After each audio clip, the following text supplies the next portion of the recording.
The biggest news that we're tracking for you is coming in from Bangladesh, where Sheikh Hasina has been convicted by the International Crimes Tribunal under 5 charges.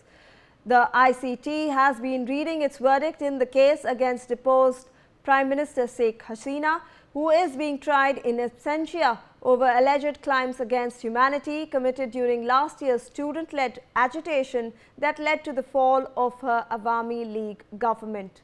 The 3-member tribunal will also pronounce its judgment against Hasina's 2 aides, former Home Minister Asadullah Khan Kamal and former Police Chief Chaudhry Abdullah Al-Mamun, over the same charges. Mamun was produced before the tribunal. Prosecutors have sought the death penalty for the accused. So we have some more breaking news coming in that as the ICT continues to read its verdict on the Sheikh Hasina case, police has launched a lathi charge on protesters who came to demolish Sheikh Hasina's father's residence. According to information, Bangladesh has been put on high alert and shoot at sight orders have been placed for violent protesters. Joining me live on the broadcast for more on this is my colleague Brian Thomas. Brian, we're now learning that a lathi charge has been ordered against protesters who had gathered outside Sheikh Hasina's father's residence.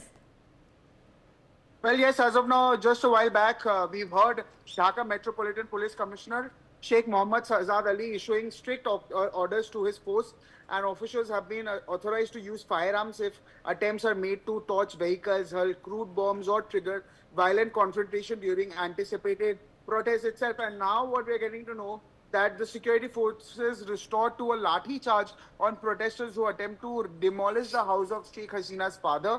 Authorities across Bangladesh is on high alert with shoot at sight orders also that is issued to prevent any escalation or any kinds of violence itself. Yes. Absolutely, Brian. Please do stay on with us. In fact, joining us also on the broadcast is Manan Dwivedi, foreign affairs expert. Thank you, sir, for joining us. We appreciate your time.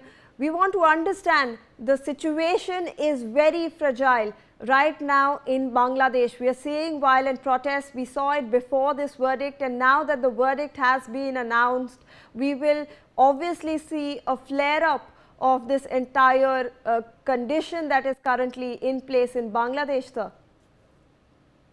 I personally feel, ma'am anchor, that the idea is that Pakistan and China are the real perpetrators of heinous crimes as far as eroding the geniality of the relationship between India and Bangladesh is concerned.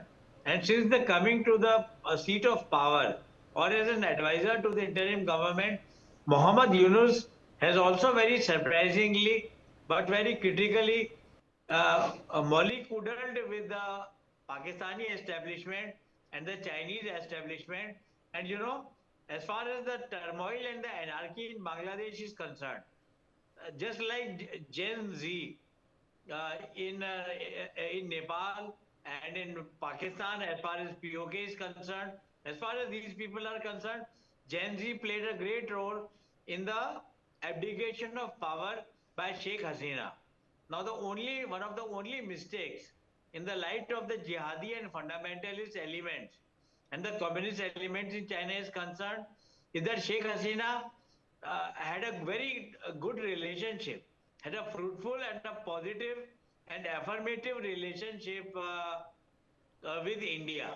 And you know, so that was a rankling factor, and the deep state of America, I'm not talking about Donald Trump, but the deep state of America, that is the Democrats and Joe Biden in particular, along with the nefarious and cross-border instabilizing tendencies of Pakistan and the overall chairmanship of China, has really eroded the relationship between Dhaka and India.